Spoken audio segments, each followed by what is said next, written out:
और देहरादून से खबर है, जहां पर आज चारधाम यात्रा को लेकर समीक्षा मीटिंग होगी। सीएम पुष्कर सिंह धामी इस मीटिंग को लेंगे और अधिकारियों से चारधाम यात्रा की तैयारियों की पूरी जानकारी लेंगे और इसके साथ ही बैठक में ट्रैफिक मैनेजमेंट को लेकर भी चर्चा होगी, क्योंकि चारधाम यात्रा में जाम की समस्या से यात्रियों को दिक्कत होती है।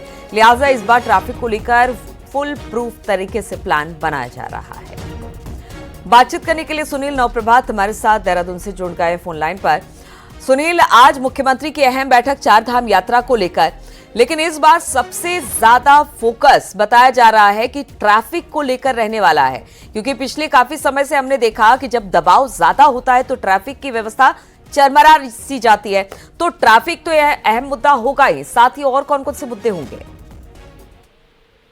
हमने पिछली बार भी देखा कि 40 लाख से अधिक श्रद्धालु चारधाम यात्रा पर आए थे और इस बार उम्मीद जताई जा रही है कि रिकॉर्ड भी टूटेगा। लिहाजा पिछली यात्राओं का भी अनुभव रहा है कि जब यात्रा सीजन अपने पीक पर होता है, खासकर मई और जून 2 महीने ऐसे हैं जब यहाँ पर बड़े पीक पर चारधाम यात्रा होती है और इसी दौरान जो सबसे बड़ी समस्या होती है वो ट्रैफिक की होती है। वो चाहे हरिद्वार से लेकर बद्रीनाथ धाम की बात हो या फिर ऋषिकेश से लेकर गंगोत्री धाम की बात, चूंकि पर्यटन सीजन भी अपने पीक पर होता है, तो इसको मैनेज करने के लिए मुख्यमंत्री आज बाकायदा इसको लेकर मीटिंग ले रहे हैं। हालांकि पहले भी ये बातचीत हुई है कि भाई एक ऑप्शनल वैकल्पिक रूप से पार्किंग भी तैयार की जाए, कहीं पर अगर सड़क टूटती है, यात्रा रोकनी हो तो कहाँ पर ये पार्किंग हो। तो इसको लेकर आज मुख्यमंत्री सभी पुलिस और जो ऑफिसर्स हैं, संबंधित ऑफिसर, उनके साथ मीटिंग करने वाले हैं। 1:30 बजे सचिवालय में ये मीटिंग होगी और आगे का प्लान तैयार किया जाएगा कि चारों धामों में कहीं भी जो ट्रैफिक जाम की स्थिति से श्रद्धालुओं को न गुजरना पड़े, इसके लिए जो वैकल्पिक इंतजाम है उनका क्या स्टेटस है,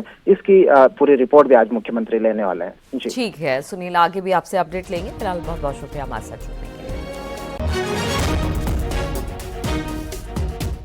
तो चारधाम यात्रा को लेकर हर स्तर पर पुख्ता तैयारी की जा रही है। ट्रैफिक व्यवस्था, शुद्ध पेयजल, पार्किंग की व्यवस्था पर खास ध्यान दिया जा रहा है। इस बार यात्रा मार्ग को 10-10 किलोमीटर के सेक्टरों में बांट दिया गया है। गढ़वाल कमिश्नर का कहना है कि सीएम धामी के साफ आदेश हैं कि चारधाम यात्रा में कितनी भी यात्री क्यों ना आए, लेकिन कोई दिक्कत नहीं होनी चाहिए। लिहाजा हर स्तर पर तैयारी पुख्ता की जा रही है। चारधाम यात्रा को लेकर लोगों में गजब का उत्साह देखा जा रहा है। अभी तक करीब 14 लाख लोगों ने ऑनलाइन रजिस्ट्रेशन कराया है। 30 अप्रैल से चारधाम यात्रा का आगाज होगा। यह है कि यात्रियों की संख्या पर कोई प्रतिबंध नहीं रखा गया है। ऑनरेबल सीएम का ये स्पष्ट मत है कि उत्तराखंड में आने वाले कोई भी श्रद्धालु यदि वो चारधाम का दर्शन करना चाहते हैं तो उन्हें दर्शन अवश्य मिलेगा और उन्हें बिना किसी दिक्कत के और सुविधानुसार दर्शन कराया जाए, यात्रा सुरक्षित हो, सुगम हो, इस बात का विशेष ध्यान रखते हुए हम लोगों की तैयारियां चल रही हैं। बद्रीनाथ धाम में यात्रा की तैयारियां तेज हो चुकी है। बद्रीनाथ केदारनाथ मंदिर समिति के साथ बद्रीनाथ नगर पंचायत की टीम धाम पहुंच चुकी है। इस बार बद्रीनाथ धाम में यात्रियों के लिए कोई परेशानी ना हो, इसके लिए आईटीबीपी कैंप पर रेन शेल्टर भी लगाया गया है, जिसमें धूप और बारिश से यात्रियों को परेशानी ना हो। वहीं पिछले दिनों हुई बर्फबारी से टूटे शेल्टर को भी ठीक किया जा रहा है। वहीं टूटे रास्ते में भी ठीक किए जा रहे हैं। प्रशासन का दावा है कि यात्रा शुरू होने से पहले सभी तैयारी पूरी कर ली जाएगी।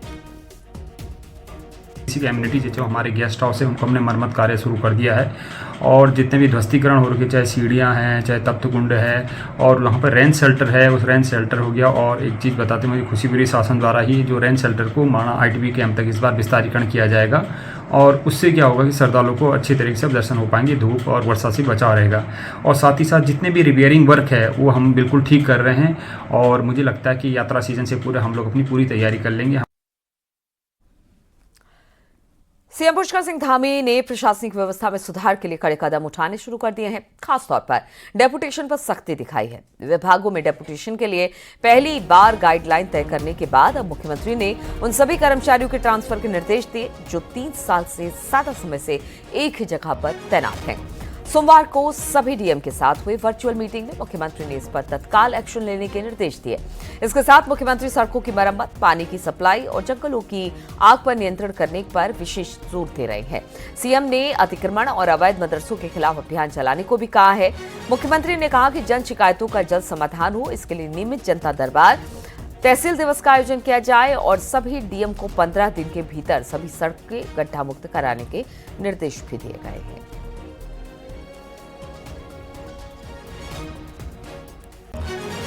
योजना आयोग की तर्ज पर गठित किया गया सेतु आयोग राज्य के गोल्डन जुबली साल 2050 तक का विजन डॉक्यूमेंट तैयार करेगा। मुख्यमंत्री पुष्कर सिंह धामी ने आयोग को इसके निर्देश जारी किए हैं। सीएम सोमवार को सचिवालय में आयोजित सेतु आयोग की नीतिगत निकाय की पहली बैठक में बोल रहे थे। सीएम ने कहा कि आगामी 25 साल में राज्य के सामाजिक, आर्थिक और पर्यावरणीय विकास के लिए सुनियोजित प्लान बनकर उस पर काम किया जाएगा। इसके लिए आयोग 2 साल, 10 साल और 25 साल के प्लान में योजनाएं बनाएगा। सीएम ने कहा कि प्रवासी उत्तराखंडियों को राज्य की विकास यात्रा से जोड़ने और राज्य में निवेश के लिए प्रेरित किया जाएगा।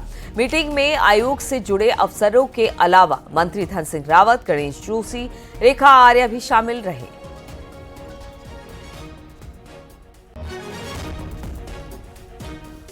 उत्तराखंड में पंचायत चुनाव के सुगबुगाहट के साथ ही सत्ताधारी बीजेपी विपक्षी कांग्रेस के घर में सेंध लगाने की तैयारी में है, लेकिन कांग्रेस को लगता है कि सेंधबाजी आसान नहीं होगा। देखिए जरा ये रिपोर्ट।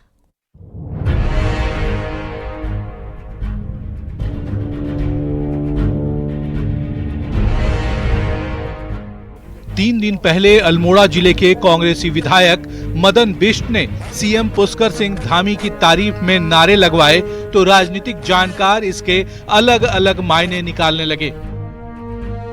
उत्तराखंड में जल्द ही जिला पंचायत, ब्लॉक और ग्राम प्रधानों के चुनाव होने हैं। पिछले पंचायत चुनाव में जिला पंचायत की एक सीट पर निर्दलीय 9 सीटों पर बीजेपी और सिर्फ 2 सीट कांग्रेस के पास गई थी। उनमें चमोली और अल्मोड़ा शामिल रहीं। अल्मोड़ा की जिला पंचायत अध्यक्ष बनी थी उमा बिष्ट। वो विधायक मदन बिष्ट की पत्नी हैं। ऐसे में सुगबुगाहट है कि बीजेपी कांग्रेस के मजबूत नेताओं पर पंचायत चुनाव के मद्देनजर नजर रख रही है, लेकिन कांग्रेस के बड़े नेता हरीश रावत इस बात से इत्तेफाक नहीं रखते। कुछ नहीं ऐसा होने जा रहा है। अब इस समय लोग एक बात, कोई भी समझता है इस बात को कि अब बीजेपी का दौर गया। अब ये केवल एक इस सत्ता काल तक की बात है और इसके बाद इनका दौर गया, तो इसलिए अब कहीं भी इस तरीके की तोड़फोड़ नहीं होगी। हरीश रावत के बयान के इतर पिछले पंचायत चुनाव में ब्लॉक प्रमुख चुने गए। उनमें करीब 2 दर्जन कांग्रेस नेताओं में से कई अब बीजेपी के साथ हैं। इस बीच जहां एक ओर पंचायत चुनाव को लेकर कांग्रेस में सन्नाटा है, वहीं दूसरी ओर बीजेपी बड़ी तैयारी कर रही है। मंगलवार से लेकर 25 अप्रैल तक कार्यकर्ताओं को अलग अलग कार्यक्रमों में लगाया जा रहा है ताकि वो चुनावी मोड में आ सकें। दोनों पक्ष हैं। पार्टी का जो हमारा प्राथमिक सदस्य है, उस सदस्य के घर पे कमल का झंडा लग जाए। केंद्र की प्रदेश सरकार की उपलब्धियों को हम कार्यकर्ताओं के माध्यम से जनता तक पहुंचाने का काम करेंगे। हमने प्रत्येक बूथ स्तर पर प्रभात फेरियां निकालने का, घर घर संपर्क का कार्यक्रम की रचना बना, जिसमें हम प्रदेश सरकार की उपलब्धियों को पत्र लेकर भी जाएंगे। तो स्वाभाविक रूप से है क्योंकि आगामी दिनों के अंदर पंचायत के चुनाव है, तो पंचायत चुनाव की दृष्टि से भी इसका लाभ निश्चित रूप से मिलेगा। यानी 2027 से पहले बीजेपी का सबसे बड़ा टारगेट है पंचायत चुनाव। इन चुनावों की धमक हर गांव, हर चूल्हे तक होती है, इसलिए इस जीत के भी बड़े मायने होते हैं। पंचायत चुनाव की सफलता एक हद तक 2027 की गारंटी का भी रास्ता तय करेगी, इसलिए बीजेपी इस पर गंभीरता से काम करने में जुटी है। सुनील नौप्रभात के साथ दीपांकर भट्ट, न्यूज़ 18 देहरादून।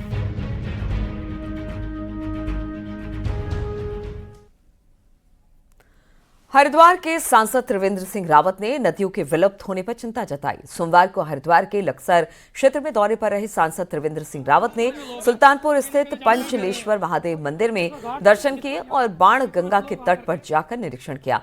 त्रिवेंद्र ने कहा कि नदियां प्रकृति की धमनियां हैं। अगर नदियां नहीं रहेंगी तो इंसान और दूसरे प्राणियों का अस्तित्व खतरे में आ जाएगा। इसलिए नदियों के संरक्षण के लिए सभी को जागरूक रहना जरूरी है। कि जितने भी नदियां हैं, ये समझिए कि हमारी धमनियां हैं। हम जिसको प्रकृति माता कहते हैं, उसकी धमनियां हैं। अगर ये धमनियां डिस्टर्ब होंगी तो फिर हमारी जो इकोसिस्टम है, जो वो प्रभावित होगा और उससे न केवल नदियों का अस्तित्व खतरे में होगा, बल्कि तमाम जो मनुष्य है और प्राणी हैं, वनस्पतियां हैं, वो सब नष्ट हो जाएंगी। फॉरेस्ट फायर का सीजन शुरू हो चुका है। कई जगह पर जंगल जल रहे हैं, लेकिन कुमाऊं में जंगलों की आग से कैसे बचा जाए और आग लगाने वालों को क्या सजा होगी, ये बताने से जरा फॉरेस्ट डिपार्टमेंट बच रहा है। हालत यह है कि सड़क के किनारे जागरूकता बोर्ड तक नहीं लगाए गए हैं। देखिए सर ये रिपोर्ट।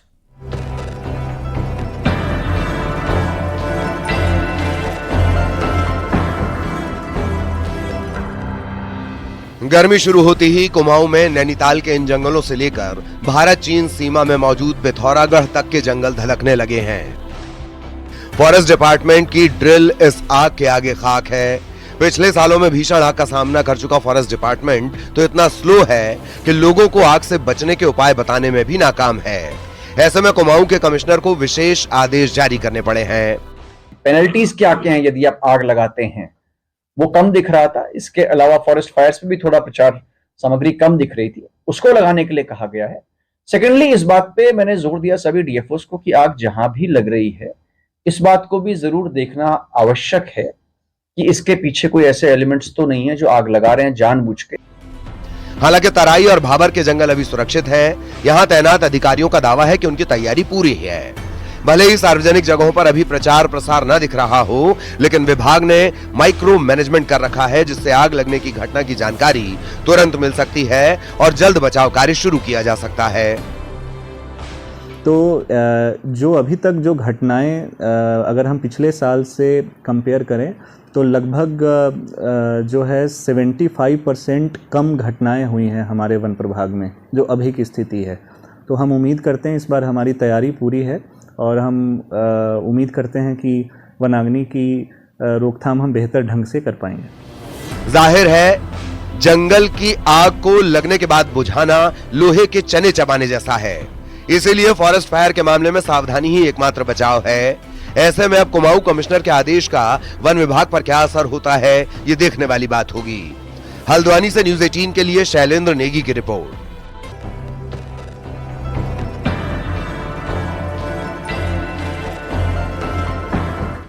सोमवार को देहरादून के सिहनीवाला में एक बड़ा सड़क हादसा हो गया। हादसे में एक शख्स और एक स्कूली बच्चे की दर्दनाक मौत हो गई। घटना उस वक्त हुई जब विकासनगर से देहरादून की तरफ जा रही स्कूली बस सिहनीवाले के पास एक लूटर से टकराकर पलट गई। देहरादून जा रही इस बस में बड़ी तादाद में स्कूली बच्चे सवार थे। बस के पलटते ही चारों ओर चीख पुकार मच गई। टक्कर इतनी जोरदार थी कि एक बच्चे और एक शख्स की मौके पर मौत हो गई, जबकि घटना में 14 लोग गंभीर रूप से घायल हो गए, जिनको उपचार के लिए हॉस्पिटल में भर्ती करा दिया गया। तो ये तस्वीरें आप देख रहे हैं किस तरह से ये हादसा हुआ। स्कूल के बच्चे थे जो गाड़ी जब टकराई और बताया जा रहा है कि पूरी तरह से पलट गई। एक बच्चे और एक शख्स की मौत हो गई है, जबकि 14 लोग इसमें घायल हो गए हैं।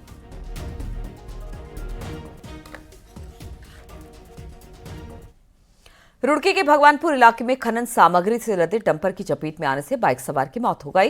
ग्रामीणों ने मौके पर जमकर हंगामा काटा, डंपर में तोड़फोड़ की। सूचना पर मौके पर पहुंची पुलिस ने शव को कब्जे में लेकर पोस्टमार्टम के लिए भेज दिया। वहीं ग्रामीणों से वार्ता के बाद मामले को शांत किया गया। ये अभी भगवानपुर थाना क्षेत्र में एक डंपर से एक युवक की जो है एक्सीडेंट से मृत्यु हो गई है। इसी सिलसिले में जो ग्रामीणों द्वारा जो ये बताया गया था कि यहाँ पे जो भारी वाहन चलते हैं उनकी आवाजाही को लेकर एक इशू उठाया गया था और इसमें जो आश्वासन है आप ग्रामीणों को दिया गया था, जो भी तहरीर आएगी उस पर मुकदमा भी पंजीकृत किया जाएगा। हरिद्वार में 3 युवकों को शराब पीकर रील बनाना और हुड़दंग मचाना भारी पड़ गया। पुलिस ने हुड़दंगियों को गिरफ्तार कर हवालात में डाल दिया और उनका चालान कर गाड़ी सीज कर दी। दिल्ली और गाजियाबाद से आए 3 युवक रात के वक्त हाईवे पर गाड़ी के ऊपर खड़े होकर रील बना रहे थे और हुड़दंग कर रहे थे। इस बात की सूचना कनखल थाना पुलिस को मिली। इसके बाद मौके पर पहुंची पुलिस धीरज, शैलेंद्र और मोहित नाम के युवक को पकड़कर थाने लाई और उसका मेडिकल कराया गया। मेडिकल में युवकों की शराब पीने की पुष्टि हुई। इसके बाद इनका पुलिस एक्ट में चालान काटा गया और स्विफ्ट गाड़ी भी सीज कर ली गई। पुलिस ने युवकों को भविष्य में दोबारा ऐसा न करने की हिदायत भी दी है। गुरुकुल का देर रात गुरुकुल कांगड़ी यूनिवर्सिटी के सामने दिल्ली के 3 पर्यटक थे जो अपना रील बना रहे थे गाड़ी के ऊपर बैठकर। इसको कंट्रोल पुलिस द्वारा मौके पर जाकर उनको चालान किया, पकड़ा गया और उनका मेडिकल कराकर उसमें एक के शराब पीने की पुष्टि पाई गई। उनकी गाड़ी को सीज किया गया और सभी का 81 पुलिस एक्ट में चालान किया।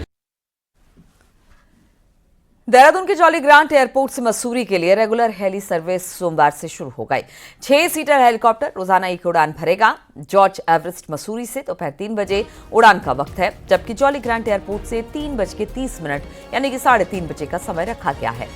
इस सफर में कुल 20 मिनट लगेंगे और एक तरफ का एक पैसेंजर का किराया होगा 2578 रुपए। मसूरी में टूरिस्ट को देखते हुए ये हेली सेवा शुरू की गई।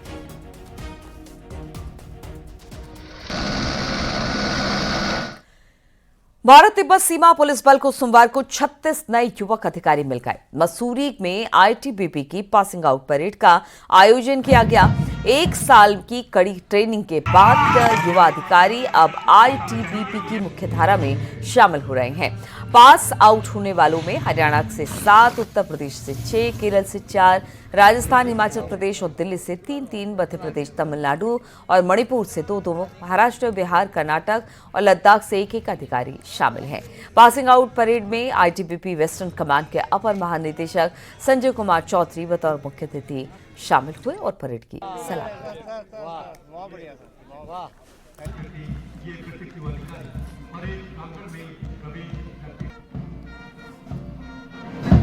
कि कोई भी कुछ भी कर सकता है, कोई भी ट्रेनिंग कर सकता है, कितना भी कठिन हो, अगर मन में इच्छा है तो हो जाएगा। बहुत अच्छा लग रहा है। Always wanted to serve the nation और being a doctor I would be able to, इससे मैं अपने देश की भी सेवा करना चाहती हूँ, देश के सैनिक की भी हेल्प करना चाहती हूँ। तो दैट वे अगर मैं से 0.01% भी अपने देश के लिए कुछ हो सकता है तो ये मेरे लिए सबसे प्राउड मोमेंट होगा। फिल्म अभिनेता हेमंत पांडे ने अब उत्तराखंडी फिल्मों की तरफ भी रुख किया है। जल्द ही सच्ची घटना पर आधारित ओ ईजा बाग की शूटिंग करेंगे। नैनीताल पहुंचे फिल्म अभिनेता हेमंत ने कहा कि अक्षय कुमार की फिल्म वेलकम टू जंगल में काम कर रहे हैं और पहाड़ी फिल्म दून एक्सप्रेस की शूटिंग कर रहे हैं। हालांकि इस दौरान हेमंत पांडे ने कहा कि पहाड़ की फिल्म निर्माताओं को अब आगे आना चाहिए ताकि पहाड़ में रोजगार और साधन बढ़ने के साथ साथ यहाँ की संस्कृति कला को विश्व मंच पर प्रदर्शित किया जा सके। उत्तराखंड फिल्म बोलिया काका दून एक्सप्रेस कुमाऊनी पिक्चर्स है, तो दून एक्सप्रेस की शूटिंग रुद्रपुर में है। और अभी मैं जो फिल्म कर रहा हूँ Welcome to the Jungle, Akshay Kumar के साथ एक पिक्चर आएगी, रिलीज होगी, उसकी शूटिंग थोड़ी सी बची है। और विक्रम भट्ट जी की फिल्म हॉन्टेड 2 कंप्लीट हो गई है। पिक्चर नाम से ओइजा बाग, ये सच्ची कहानी पर आधारित है। एक स्कूल के 12 बच्चों को बाघ ने खा दिया था, उसके बाद टीचर ने कैसे एक टीचर ने अपनी पूरी जिंदगी की तनख्वाह और पूरी जिंदगी उन बाघों, नरभक्षी बाघ को मारने के लिए लगा दी।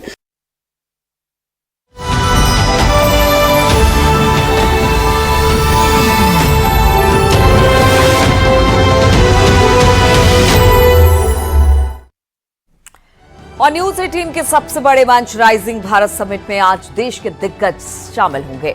सभी बड़े पॉलिसी मेकर सबसे बड़े मंच पर मौजूद रहेंगे। राइजिंग भारत समिट में भारत के भविष्य को आकार देने वाले समाधानों पर चर्चा की।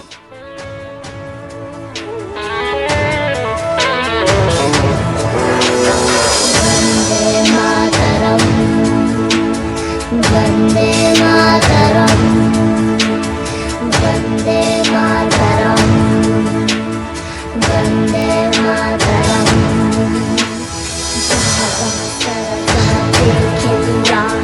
कहीं भी तेरे जैसा कोई नहीं है, असली सोरी दुनिया गुमान नहीं, चाहे तेरे जैसा कोई नहीं। मैं गया जहाँ भी बस तेरी याद थी, जो मेरे साथ थी, मुझको तड़पाती रुलाती। सबसे प्यारी तेरी सूरत ये रहे, बस तेरा प्यार ही। माँ तुझे सलाम, माँ तुझे सलाम, मामा तुझे सलाम। वंदे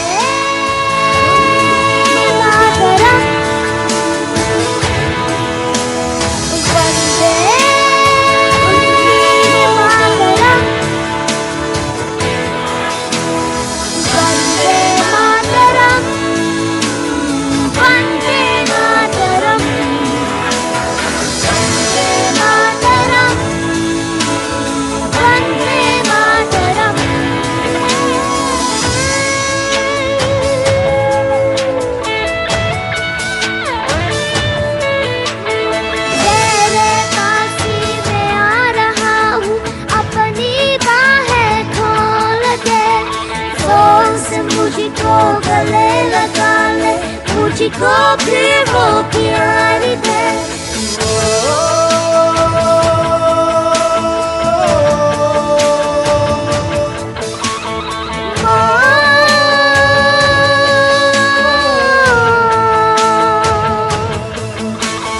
तू ही जिंदगी है, तू ही मेरी मोहब्बत है, तेरी है पारों में जानता है, तू ही दिल तू जान माँ तुझे सलाम, माँ तुझे सलाम, माँ तुझे सलाम। वंदे मातरम, वंदे मातरम, वंदे मातरम, वंदे मातरम, वंदे मातरम, वंदे मातरम।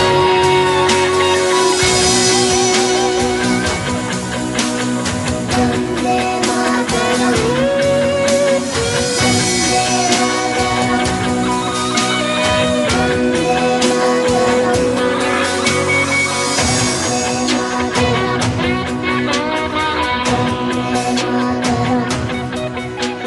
वंदे मातरम, वंदे मातरम। Thank you.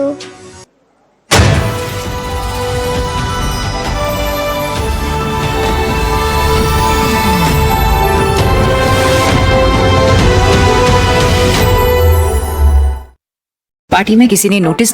आप देख रहे हैं न्यूज़ 18 उत्तर प्रदेश उत्तराखंड।